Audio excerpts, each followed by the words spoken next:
tous. On va parler de SpaceMaker. Qu'est-ce que c'est que SpaceMaker? Déjà, ce qu'il faut savoir, c'est que c'est une entreprise norvégienne qui a été fondée par 3 personnes, qui est spécialisée sur les faisabilités, parce que dans les pays nordiques, il y a une forte demande et on nous demande énormément plus de choses.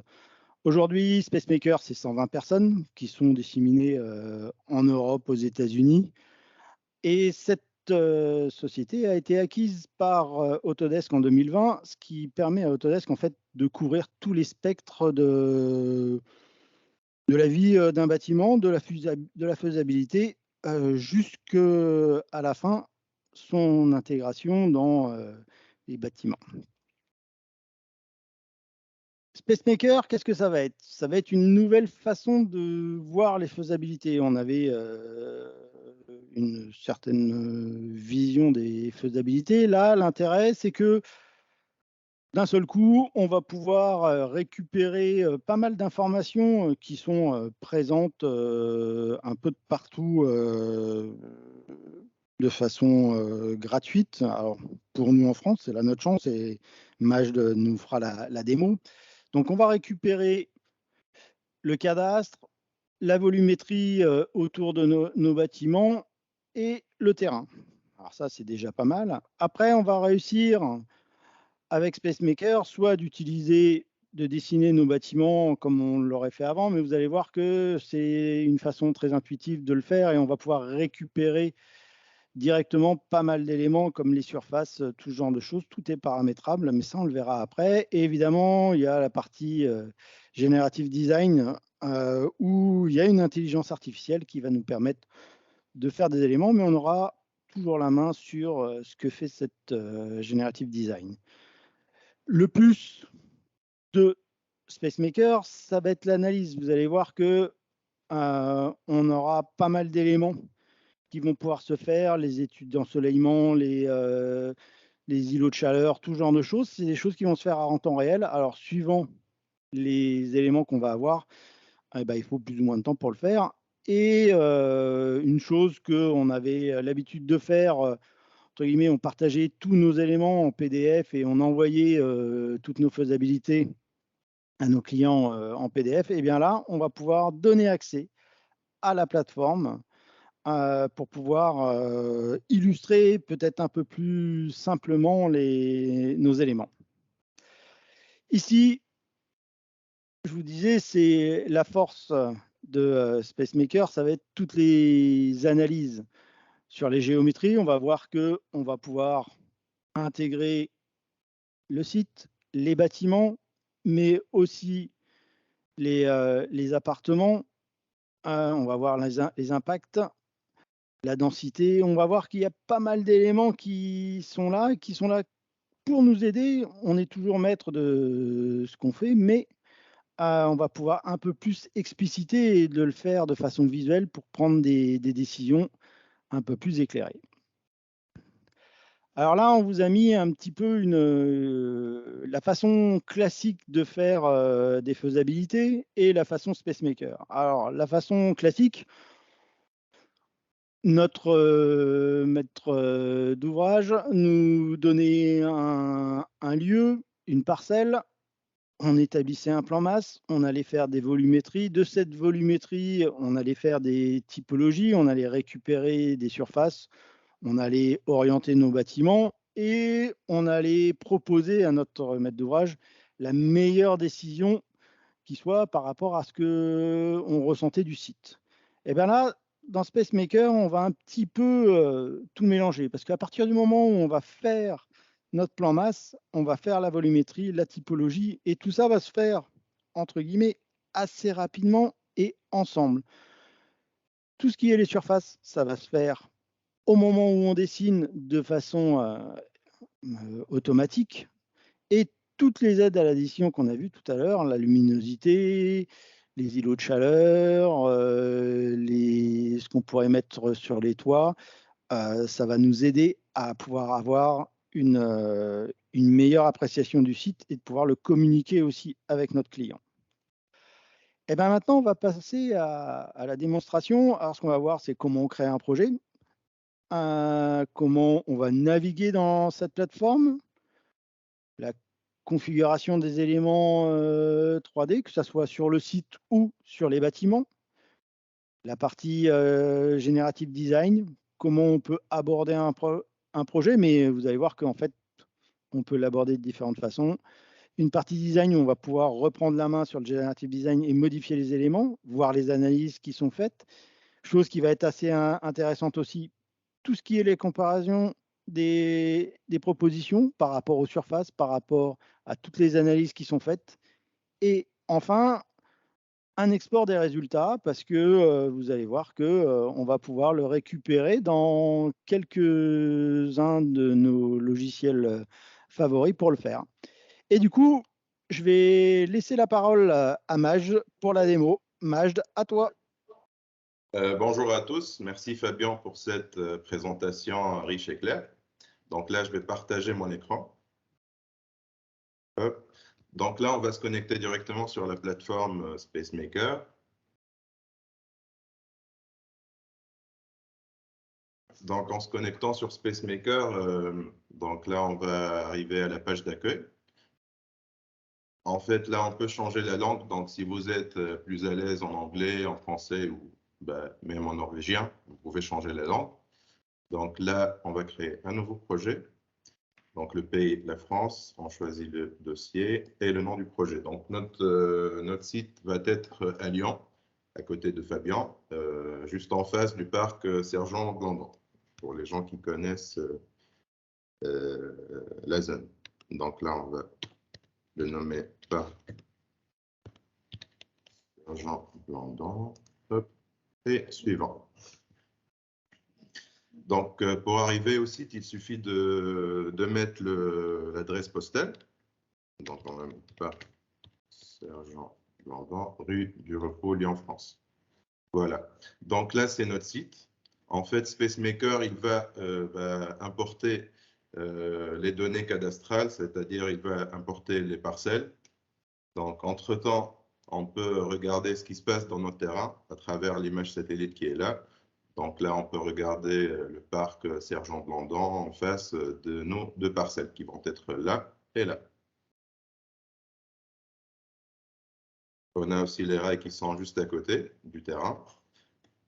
Donc là, SpaceMaker, il est en train d'importer les parcelles qui proviennent de l'IGN. Voilà, donc on a nos parcelles. On va choisir celle-là et celle-là. Et suivant. Donc là, SpaceMaker, il va nous demander de confirmer la zone de la carte.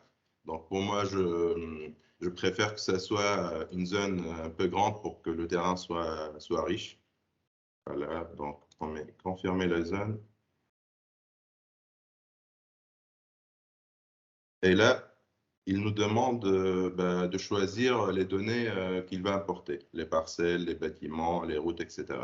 Donc là, c'est gratuit pour la France parce que dans d'autres pays, en fait, c'est payant. Heureusement pour nous, en France, c'est gratuit. Donc là, on met continuer. Donc pour éviter les 30 secondes d'attente, j'ai déjà créé le terrain en amont. Donc là, c'est le résultat que vous allez avoir après avoir lancé l'importation des données. Donc on a le terrain, les bâtiments voisins et les deux parcelles. Donc, la plateforme SpaceMaker, en fait, elle est composée de 3 applications essentielles. C'est Design, Analyse et Explore. On voit là en haut à droite. Et en haut à gauche, on a le nom du projet, le nom du scénario et les propositions. En fait, l'arborescence de SpaceMaker, elle est organisée de la manière suivante. Projet, scénario. Donc, le scénario, on peut en créer plusieurs. C'est relatif, en fait, à l'environnement 3D. Et puis, dans chaque scénario, on peut créer plusieurs propositions. Donc là, on a les paramètres du projet. Donc là, on peut voir les fonctions du projet. On peut ajouter des fonctions. On peut regarder aussi les typologies des appartements. Donc là, on peut les renommer, changer les surfaces. Et on peut changer aussi la méthode de calcul des surfaces, la CHOP, la SDP, la CHAP et la surface. Et la surface utile. Généralement, on a toujours deux méthodes de calcul, le calcul détaillé et le calcul par ratio. Et on peut aussi changer les différentes méthodes de calcul des analyses. Voilà. Et là, en fait, on a les calques. Les calques, c'est en fait relatif à l'édition de l'environnement 3D. Donc là, si on met éditer, donc là, on pourra créer par exemple des voiries, des rails pour les études acoustiques. On peut aussi créer des terre-pleins pour que nos parcelles soient, pour qu'on travaille sur un terrain plat. On peut aussi créer de la végétation à travers l'image satellite. Donc là, on peut bien regarder, on peut bien voir la végétation pour la créer. Et puis, on peut créer aussi les vues. Donc les vues, c'est pour l'analyse des vues après. En fait, c'est pour, par exemple, là, on a le parc. Donc, on a intérêt à le mettre dans le calque vue pour pouvoir voir après les façades, en fait, combien on a de pourcentage de façades qui ont une vue sur le parc. Et la dernière chose, c'est le PLU. Donc, c'est les règles de PLU. En fait, le PLU, on n'a pas, en fait, SpaceMaker, il n'a pas intégré automatiquement le PLU. Pourquoi? Parce que le PLU change tout le temps et il y a un fort taux d'interprétation. Donc, c'est vraiment la valeur ajoutée des architectes. Donc là, par exemple, on peut mettre la limite des auteurs. Donc, il suffit on va se mettre en 2D pour plus de précision. Il suffit de mettre, de créer la zone, hop, et de définir l'altitude. Donc là, notre terrain, il est à 169, donc on va être à 20 mètres, 189. Voilà. Et les retraits depuis une ligne. Donc là, on va créer un retrait depuis une ligne. Donc là, on peut renommer le retrait, on peut le mettre à une altitude, par exemple, à 4 mètres. Et on peut changer la pente. Donc généralement, dans les PLU, on a les règles H égale à L sur 2 ou H égale à L. Donc là, par exemple, on va mettre L sur 2. Et on peut inverser la direction aussi. Voilà, donc une fois qu'on est content de notre environnement 3D, qu'on est satisfait de nos modifications, on valide les modifications. Donc il va nous demander si on veut mettre ces modifications-là dans le scénario actuel ou dans un nouveau scénario. Donc pour éviter le temps d'attente, j'ai déjà créé notre environnement 3D. Donc là, on a la végétation, nos parcelles qui sont, on a des terrains plats, comme on peut voir ici, les zones le point d'intérêt qui est le parc, les voiries, les rails, etc.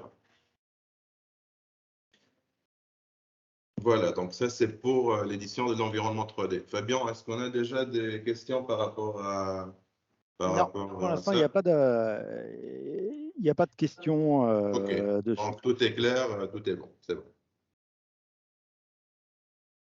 Donc, pour l'environnement 3D, en fait, plus on affine notre environnement 3D, plus on aura des analyses plus précises et plus fines par la suite. Voilà. Donc là, on va commencer notre étude. Donc, pour moi, la meilleure manière de commencer, c'est avec Explore. En fait, Explore, c'est le volet de Generative Design ou de l'intelligence artificielle dans SpaceMaker. En fait, le Generative Design, c'est... en fait, au lieu de dessiner manuellement notre bâtiment, donc nous allons renseigner quelques informations dans SpaceMaker et la plateforme, elle va générer plusieurs propositions à travers ces informations-là. Donc là, on va mettre étude des emprises. On pourra choisir, on peut choisir par exemple la largeur des bâtiments, la longueur.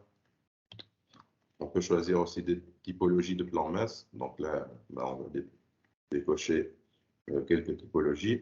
En fait, notre projet, ça sera une partie des bureaux et une autre partie du logement. Donc, on va faire de telle sorte que nos typologies soient convenables à ces fonctions-là. On va mettre la hauteur variée. Donc là, on va mettre 3, 6. Hop, et on génère. Donc, SpaceMaker, là, il va nous proposer des dizaines, voire plus de propositions, qu'on peut les voir visuellement. En fait, on peut comparer d'un point de vue visuel à travers la 3D. Donc là, on peut regarder les plusieurs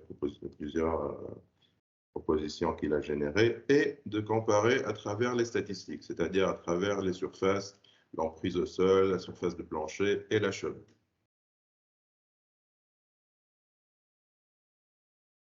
Donc là, par exemple, je pourrais filtrer avec la surface, c'est-à-dire pour moi, le projet, ça va être à partir de 19 000 m². Donc là, on met 19. Et là, du coup, on a des propositions qui sont au-dessus de 19 000 m². Donc, par exemple, cette partie-là, elle me plaît pour la partie des bureaux. Par contre, cette partie-là, je veux la retravailler. Donc, je vais mettre « Utiliser comme donnée d'entrée » et exclure cette partie-là de l'étude. Donc, il va seulement itérer sur cette partie-là. On peut changer quelques paramètres, par exemple le 12, et décocher ça et régénérer. Donc, c'est la même chose qu'il a fait tout à l'heure, mais il va juste exclure cette partie-là qui me plaît. Donc là, on voit qu'il est en train de générer les propositions.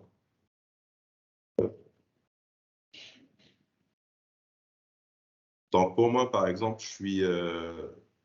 j'aime bien cette proposition. Par contre, je veux faire quelques modifications manuelles pour optimiser les surfaces et optimiser un peu la 3D ou l'épinglage de la volumétrie.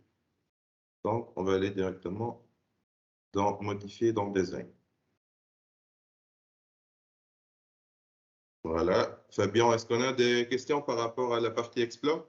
Alors non, pas sur la partie Explore, mais on nous demande qu'est-ce qu'on peut insérer, est-ce qu'on peut insérer une maquette Revit dans notre projet? D'accord. En fait, pour l'import, oui, on peut importer plusieurs formats dans le projet. Donc, on a IFC, OBJ, JPEG, on a tous les formats qu'on peut importer, en fait, ici, dans cette partie-là.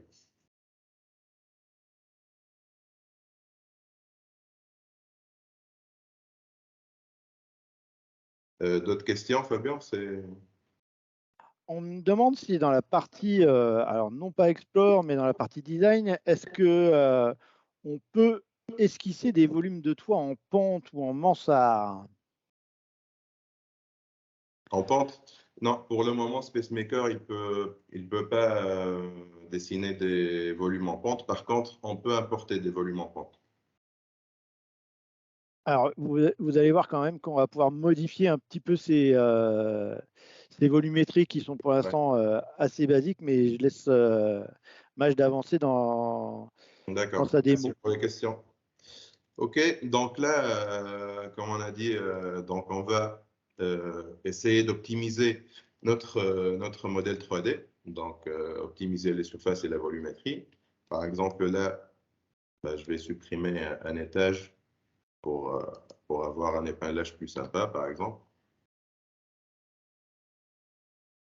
Là, je pourrais, par exemple, rallonger cette partie-là pour avoir plus de surface.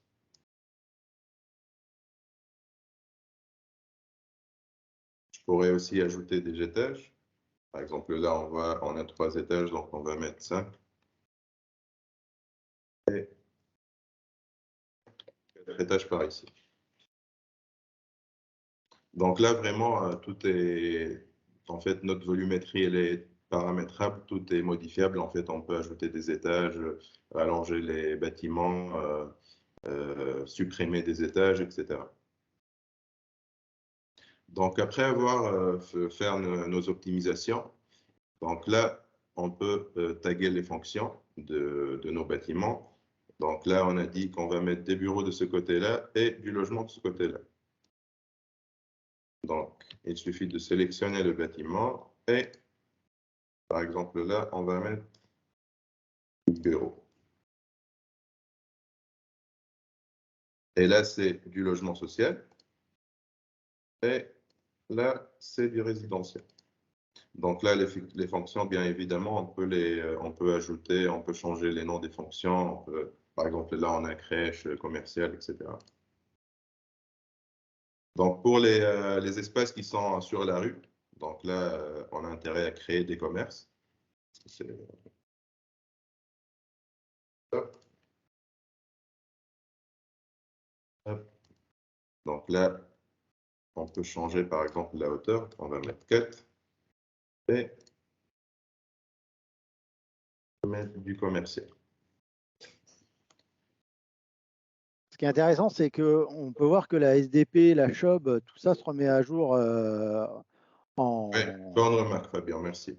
Donc là, à chaque fois qu'on tag des fonctions ou on modifie en fait notre modèle 3D, donc les surfaces, ça se met à jour en temps réel. En fait, par exemple, si je vais, par exemple, supprimer cet étage-là, on peut regarder que les surfaces, elles se modifient en temps réel.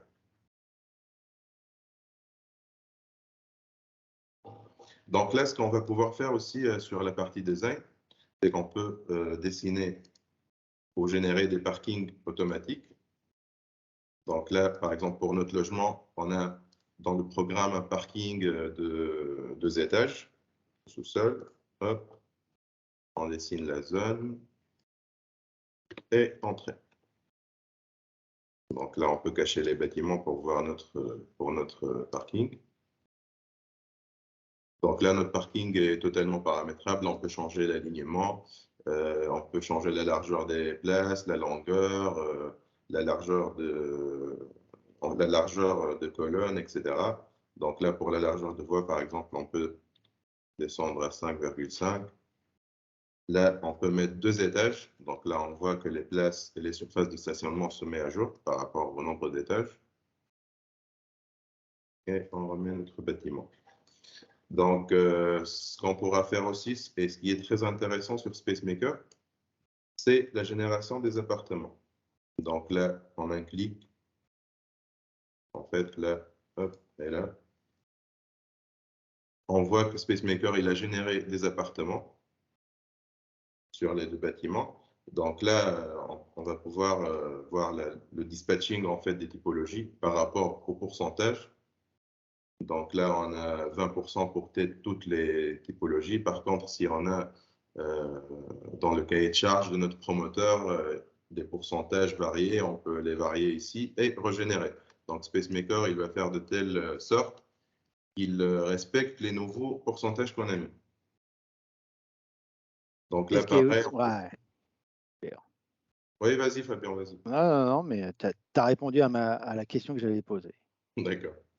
Donc là, on peut aussi paramétrer ces typologies. Donc, on peut changer les noms des typologies, on peut changer la surface, on peut ajouter d'autres typologies. Et ce qui est bien aussi, qu'on a le plan d'étage des appartements. Donc là, on peut voir rez-de-chaussée, première, deuxième, etc. Donc, on peut venir par exemple ici, cette configuration, elle ne me plaît pas beaucoup, donc je peux trouver d'autres configurations proposées par SpaceMaker. On a non seulement des propositions de configuration d'appartements, mais aussi de noyaux.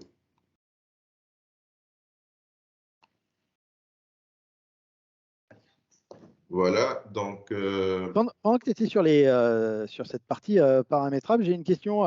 Est-ce qu'on peut dessiner des places de parking handicapées? Non, en fait, on ne peut pas dessiner des espaces de parking handicapés. Par contre, dans le paramétrage, on peut par exemple ajouter un peu par rapport à la largeur de la place pour anticiper pour les places de parking handicapées. En sachant qu'en allant un petit peu plus loin, on peut aussi, on voit que là, il n'y a pas de rampe sur les places de parking, mais on peut Ouais, réserver des places aussi. pour le faire.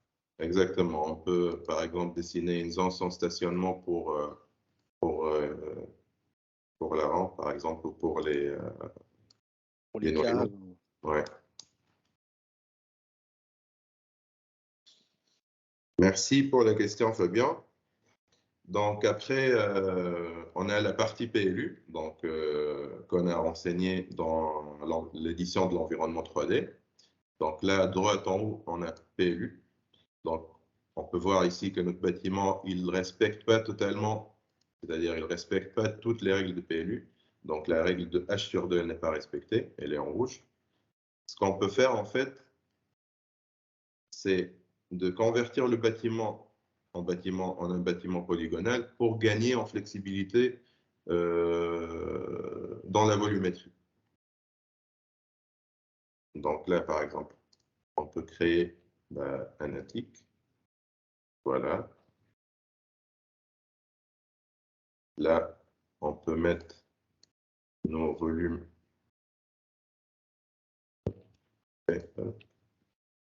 Par exemple, en cascade.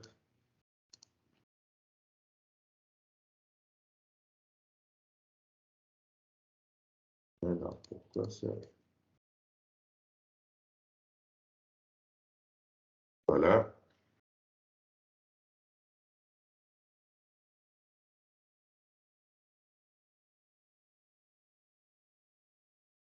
Pareil ici.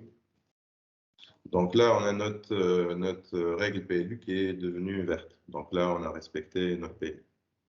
Donc on voit là, en fait, c'est intéressant parce qu'il y a une interaction entre le PLU et le modèle, notre modèle 3D. D'accord? Donc une fois qu'on a respecté, qu'on a bien respecté notre PLU, on peut voir que je peux en fait créer plusieurs propositions de la même manière qu'on a créé cette proposition-là.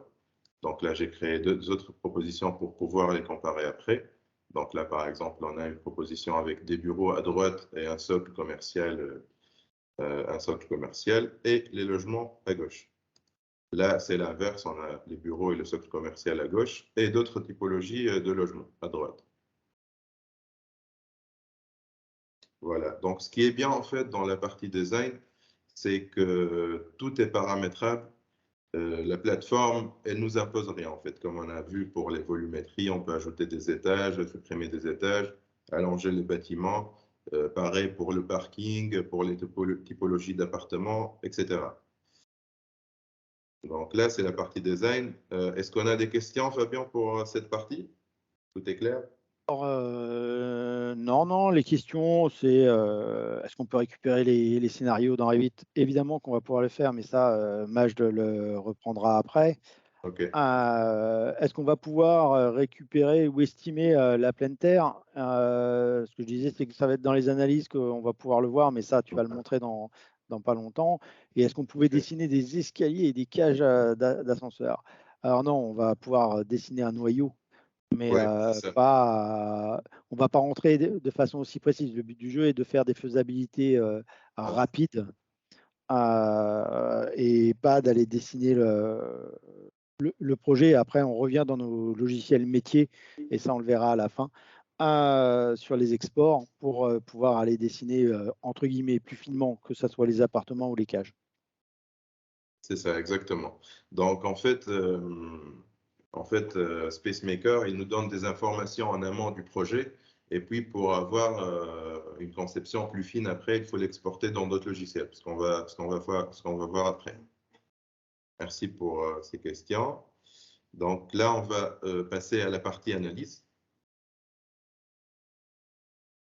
Bien évidemment aussi, on peut renommer notre proposition. Par exemple, on va mettre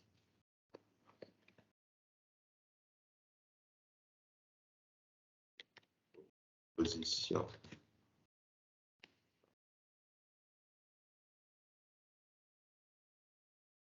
Webinaire. Alors, donc là, les analyses, en fait, il y a des analyses qui se font en temps réel et il y en a d'autres qui prennent un peu plus de temps. Donc là, j'ai préparé déjà la proposition en amont, où on a toutes les analyses. Donc là, par exemple, on a la première analyse qui est l'analyse bâtiment. Donc là, on peut voir toutes les surfaces, les unités, c'est-à-dire les appartements, leur dispatching, et le parking, le nombre de places, la surface totale, etc. On a aussi l'analyse des espaces extérieurs. Donc là, on peut voir l'espace extérieur non seulement au sol, mais aussi dans les toitures. Si on veut par exemple créer des toitures végétalisées dans nos bâtiments. On a aussi l'analyse de l'ensoleillement. Donc là, on peut regarder, on peut voir les problématiques d'ensoleillement dans nos bâtiments. La luminosité, pareil. Donc là, on peut voir, par exemple, on peut filtrer nos analyses pour voir les espaces où il faut agrandir les fenêtres, par exemple. On a aussi l'étude acoustique.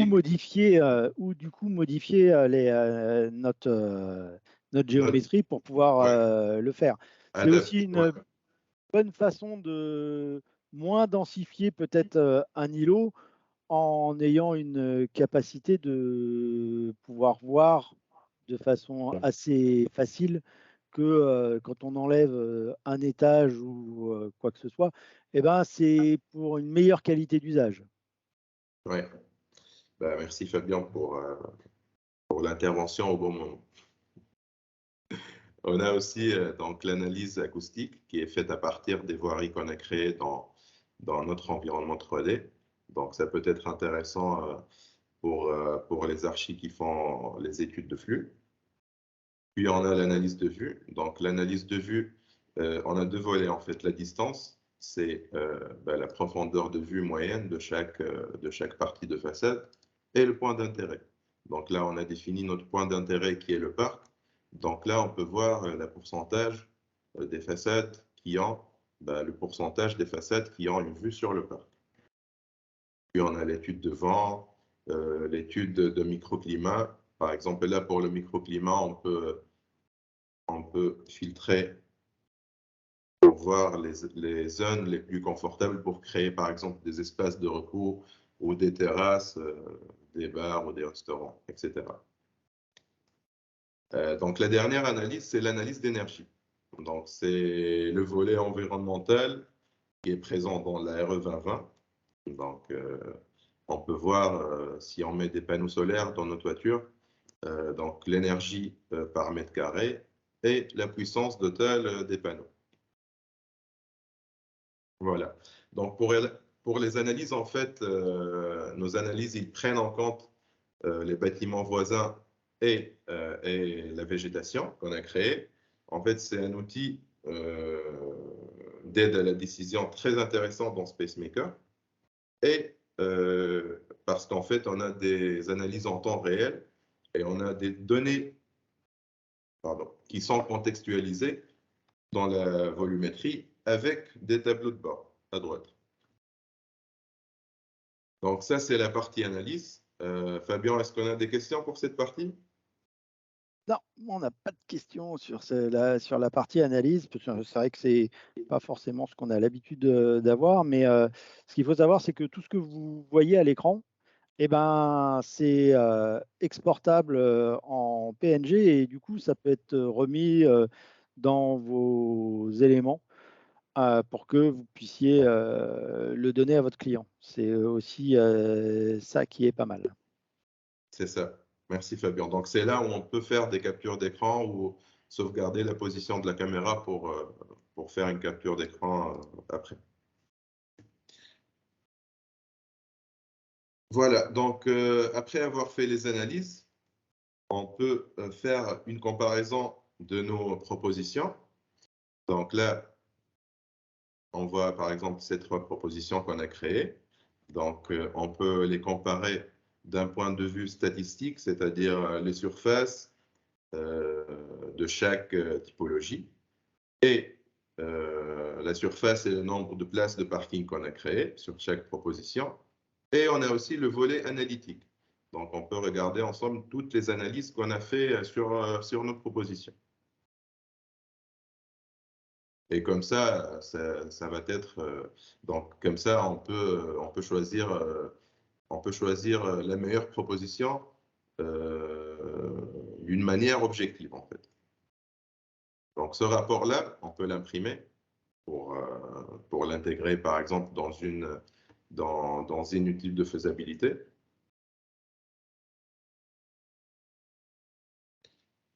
Donc, pour moi, on va choisir la proposition numéro 3.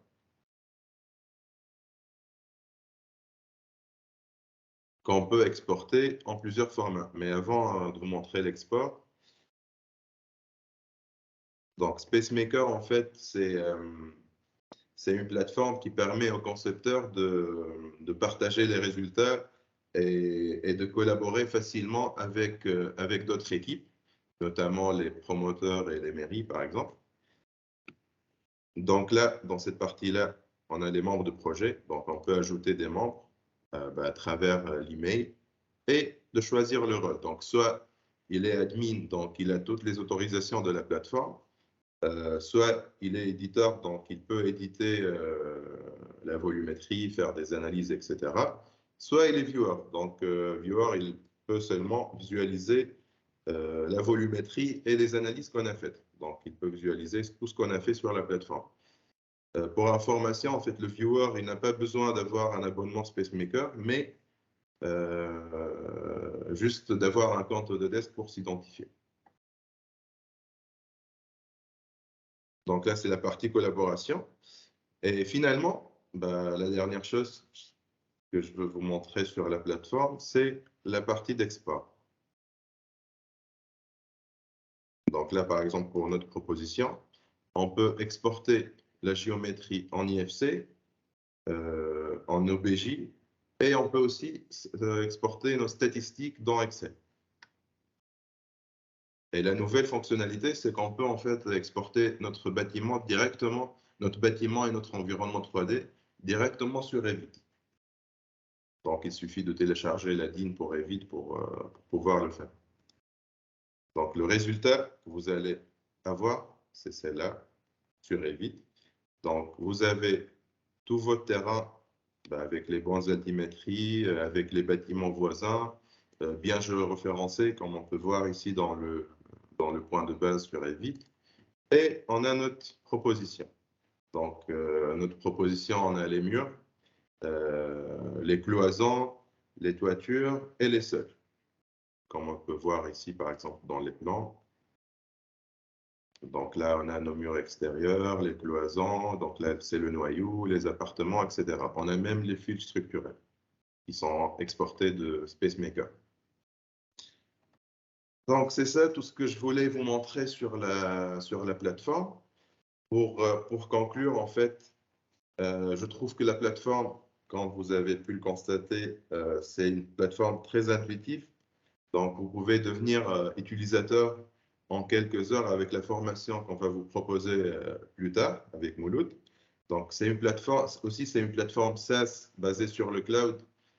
Donc, on n'a pas besoin de configuration performante, il suffit d'avoir une connexion Internet.